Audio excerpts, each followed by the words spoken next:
नमस्कार। आज हम तीन कम्युनिकेशन ऐप्स की तुलना करने वाले हैं। एक है व्हाट्सएप, जिसे हम सब जानते हैं।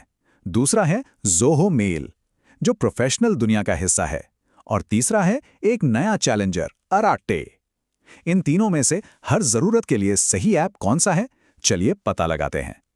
कभी सोचा है हम लोग कम्युनिकेशन के लिए आखिर कितने ऐप्स इस्तेमाल करते हैं? एक दोस्तों के लिए, एक ऑफिस के लिए, लिस्ट लंबी हो जाती है ना। हमारी डिजिटल लाइफ इन अलग अलग ऐप्स के बीच जैसे बट गई है। पर सवाल यह है कि क्या इन सब का काम एक ही है या हर ऐप की अपनी एक अलग खास जगह है? तो चलिए इसको एक कहानी की तरह समझते हैं। यहाँ तीन ऐप्स हैं और तीनों की कहानी बिल्कुल अलग है। हर एक का रोल हमारी कम्युनिकेशन लाइफ में एकदम डिफरेंट है। तो शुरुआत करते हैं उन दो नामों से जो पहले से ही हमारी डिजिटल लाइफ का एक इंपॉर्टेंट हिस्सा बन चुके हैं। और सबसे पहला नाम है व्हाट्सएप। बिल्कुल सही, चैट का बादशाह। दोस्तों से बात करनी हो, फैमिली ग्रुप्स हो या कोई भी इंस्टेंट मैसेजिंग, ये ऐप पूरी दुनिया में अरबों लोगों की पहली पसंद है। मतलब शायद ही कोई स्मार्टफोन होगा जिसमें ये ना मिले। अब आते हैं ज़ोहो मेल पर। यह बिल्कुल अलग चीज है, एकदम प्रोफेशनल वर्क हॉर्स। इसका काम दोस्तों से चैट करना नहीं, बल्कि ऑफिस और प्रोफेशनल कामकाज संभालना है। यहाँ फॉर्मल ईमेल्स भेजे जाते हैं, वो भी कंपनी के अपने नाम वाले ईमेल एड्रेस से, जिसे हम कस्टम डोमेन भी कहते हैं।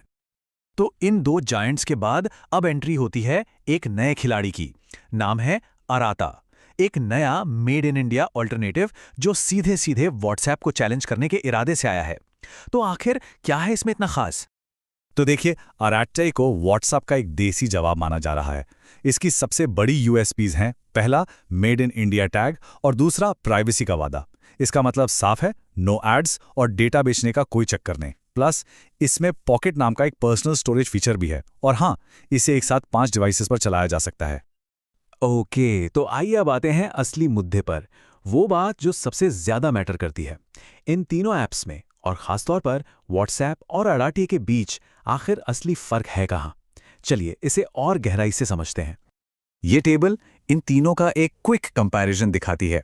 Primary use, encryption, data location, performance सब है। लेकिन असली कहानी जो है ना, वो इनमें से तीन बड़े डिफरेंसेस में छिपी है। चलिए उन्हीं पर फोकस करते हैं। पहला बैटलग्राउंड है प्राइवेसी और एन्क्रिप्शन। देखिए, व्हाट्सएप में सभी चैट्स और calls end to end encrypted होते हैं। आसान भाषा में, भेजने वाले और पाने वाले के अलावा कोई तीसरा, व्हाट्सएप भी नहीं, उन्हें पढ़ या सुन नहीं सकता। वहीं अराटाई में फिलहाल वॉइस और वीडियो कॉल्स तो एन्क्रिप्टेड हैं, लेकिन टेक्स्ट चैट के लिए ये फीचर अभी आने वाला है। तो ये एक इंपॉर्टेंट पॉइंट है। और ये है अराटाई का एक बहुत बड़ा दावा। उनका कहना है कि 100% यूजर डेटा इंडिया के ही डेटा सेंटर्स में स्टोर होता है। इसका मतलब सारी जानकारी देश के अंदर ही रहती है, बाहर नहीं जाती। डेटा प्राइवेसी और डेटा सॉवरेनिटी के लिए ये एक बहुत बड़ी बात है। तीसरा और आखिरी बड़ा फर्क है परफॉर्मेंस का, और ये खास तौर पर इंडियन मार्केट के लिए बहुत रिलेवेंट है। हम जानते हैं कि व्हाट्सएप को खासकर कॉल्स और मीडिया के लिए एक अच्छा स्टेबल नेटवर्क चाहिए, लेकिन अराटाई को इस तरह से डिजाइन किया गया है कि वो पुराने फोन्स पर और यहां तक के धीमे 2G या 3G नेटवर्क पर भी आसानी से काम कर सके।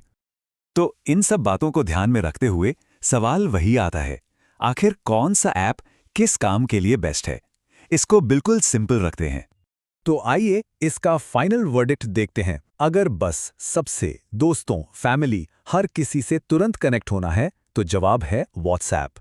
अगर कामकाज, फॉर्मल बिजनेस कम्युनिकेशन की बात है तो ज़ोहो मेल से बेहतर कुछ नहीं। और अगर एक private made in India alternative चाहिए जो हर तरह के नेटवर्क पर चले तो अराटाई एक ऑप्शन हो सकता है। और आखिर में एक बड़ा सवाल छोड़ जाते हैं। अराटा के पास प्राइवेसी और मेड इन इंडिया सेंटिमेंट जैसे बहुत अच्छे पॉइंट्स हैं, बिल्कुल, लेकिन क्या ये व्हाट्सएप के सबसे बड़े अस्त्र यानी नेटवर्क इफेक्ट को चैलेंज कर पाएगा? मतलब जब हमारे सारे दोस्त, रिश्तेदार सभी व्हाट्सएप पर हैं तो क्या लोग स्विच करेंगे? इसका जवाब शायद वक्त ही देगा।